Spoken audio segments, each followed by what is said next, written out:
Emma. Thanks for meeting with me today. I'm Mike Sterling. I'll be your student physical therapist under the direction of Dr. B. So today what we're just going to be doing is going through a normal evaluation of just to see how you move around, your balance with day-to-day activities. Do you feel safe doing those things? Yeah. Okay.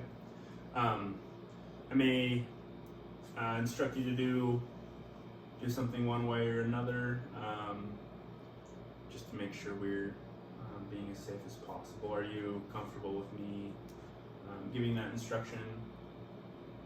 Okay. So what we're going to do, we're just going to go through a couple of different activities. Most of them are walking activities, along with some turns, stepping over obstacles, that kind of thing. They're really, day-to-day activities. Just want to see how well we move with those activities. And if you feel unsafe at any time, please just let me know, or you feel medically like you're not able to continue, please be open, because I don't want anything, I don't want you to have to go through anything that you're not comfortable going through. So we're going to be as safe as we possibly can, just to prevent any falls or any increase in your knee pain. Do you have any questions? To start the day, we're just going to take your vitals. This is important just to be able to measure your response to exercise, just to make sure we are as safe as we can.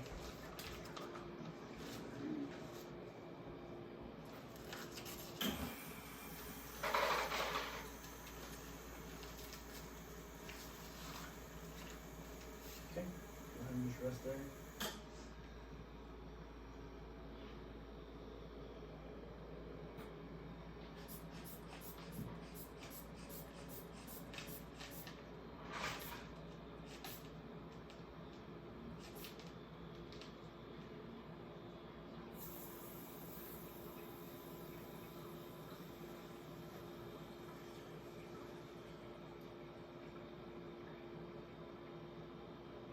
I'm going to take your pulse, so just sit there normally.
Uh, 54 beats per minute.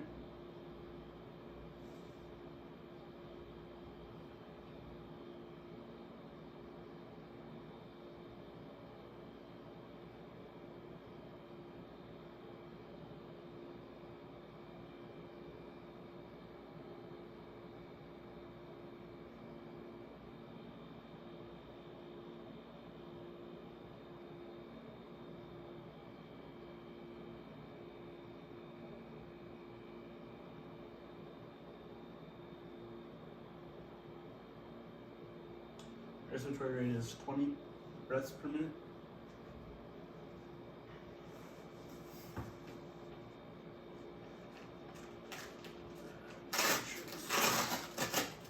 Nice and slow.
blood pressure is 110/78.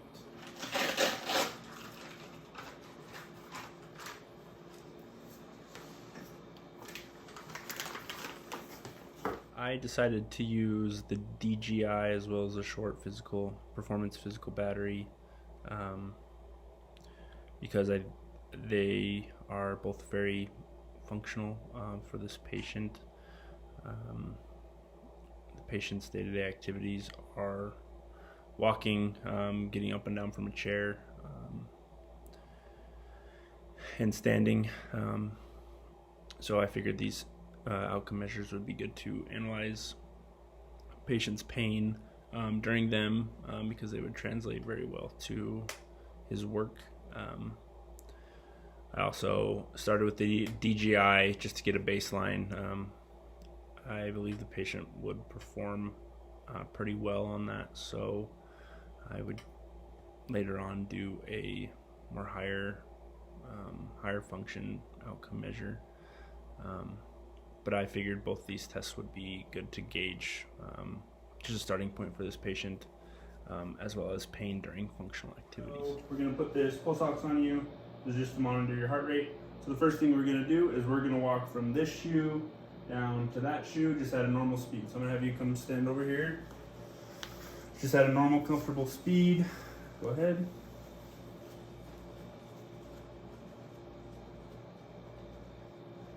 Good. Perfect.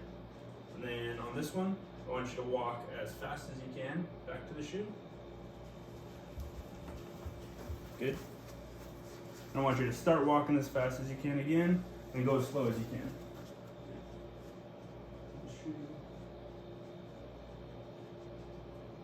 Perfect. So now this time we're gonna walk the same distance, except I'm gonna ask you to turn your head either to the right or to the left. And then so if I say right, you turn your head to the right. If I say left, turn your head to the left, okay? So we're just gonna walk normal speed there, go to the right, left, left, right, right, left, right, left. Good. Okay, same thing, but now we're gonna go up and down. So walk for me and look up and down, down, up, down, up, down. Good. Okay, so now we're gonna walk the shoe. When I say turn, I want you to, you're gonna be walking. When I say turn, I want you to turn around, do 180 and walk the other direction, okay? Let's check this. How are we doing? Good. How are you feeling? Good. Feel nauseous, lightheaded? Feel like your heart's racing at all? Good. Okay, you ready? Yeah. Okay, let's go. And turn for me. Good. And turn again. Good. Perfect.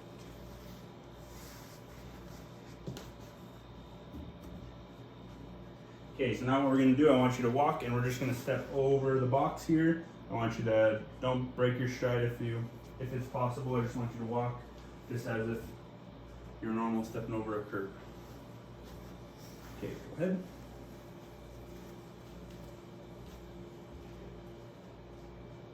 Okay, now we're going to do the same thing. I want you to walk around the left side of the box for me. Good. And then turn around and we'll walk around the right side of the box.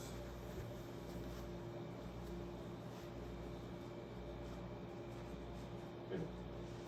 Alright, you can sit there. Alright, so now what we're going to do is I'm going to analyze you walking up the stairs.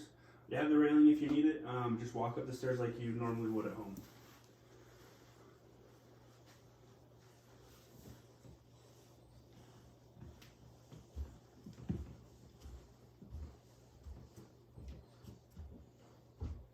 Okay, and we'll go back down the stairs.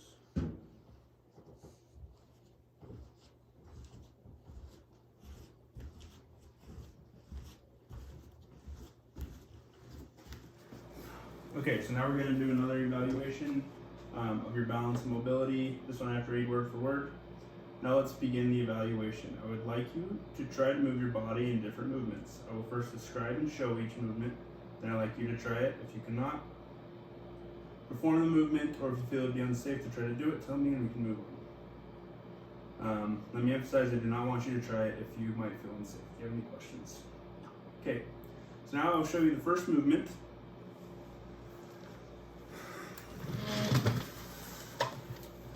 I want you to stand with your feet side by side, feet together for 10 seconds. Okay? Don't do it yet. You may use your arms, bend your knees, or move your body to maintain your balance, but try not to move your feet. Try to hold this position until I tell you to stop. Okay?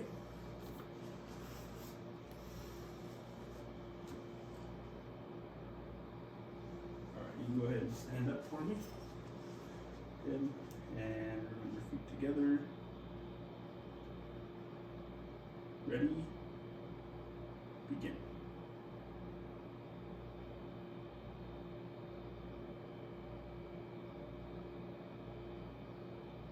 Good. You can separate. All right. Now I will show you the second movement. Now I want you to try and stand with your feet, or try and stand with the side of your heel of one foot touching the toes of the other foot for about 10 seconds. You may put either foot forward, whatever is more comfortable. You may use your arms, bend your knees, or move your body to maintain your balance, but try not to move your feet. Try to hold this position until I tell you to stop. You have any questions? Okay. Are you ready? Yep. Good. Go ahead and place one. Yep, perfect. Ready, begin.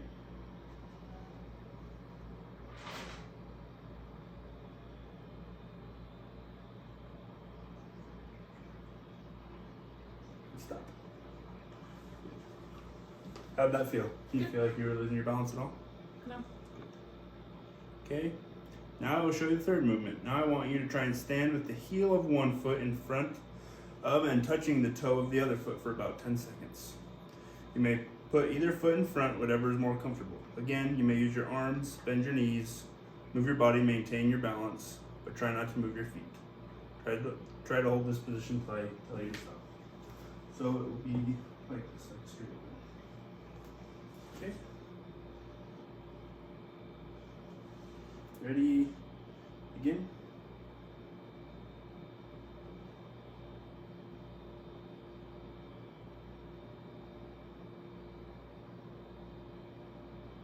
And stop. How does that feel? Feel like you're losing your balance at all? Okay. So now I'm going to observe how you normally walk. If you use a cane or other walking aid, you feel you need to walk a short distance, and you may use it. You don't use one, so we won't have to worry about it. So this is our walking course. Our walking course is from white shoe to white shoe. And I'll have you start right here for me. So you go ahead and just stand right there. This is our walking course. I want you to walk from one end to the course to the other end at your usual speed, just as if you're walking down the street to go to the store. So it'll be like this.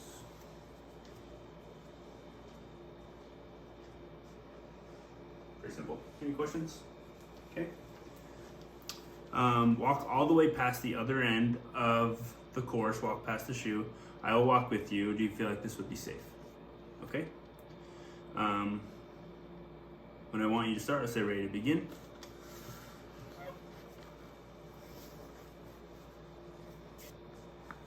Okay, ready, begin.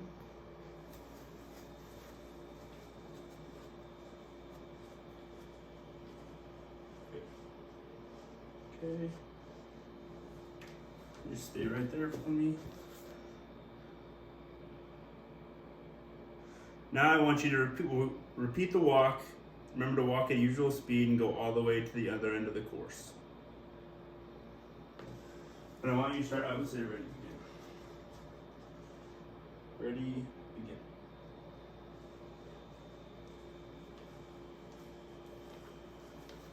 Good.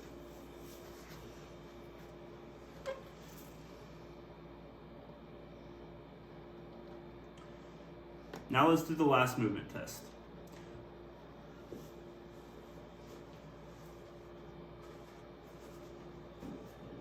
sit in that chair for me. Do you think it would be safe for you to try to stand up from a chair without using your arms? Yeah. Okay. So the next test measures your strength in your legs.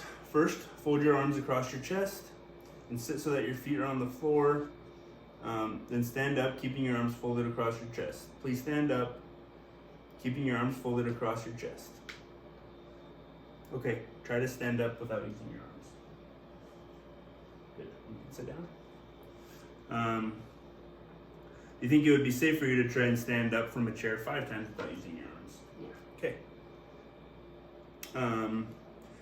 I will demonstrate for you.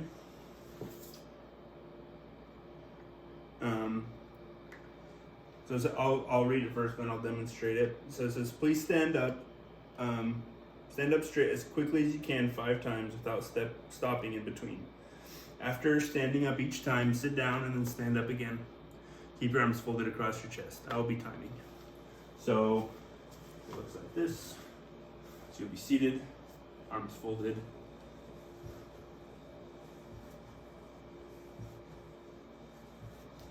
Five times. Okay? So when I say ready, begin, you can start. Ready, begin.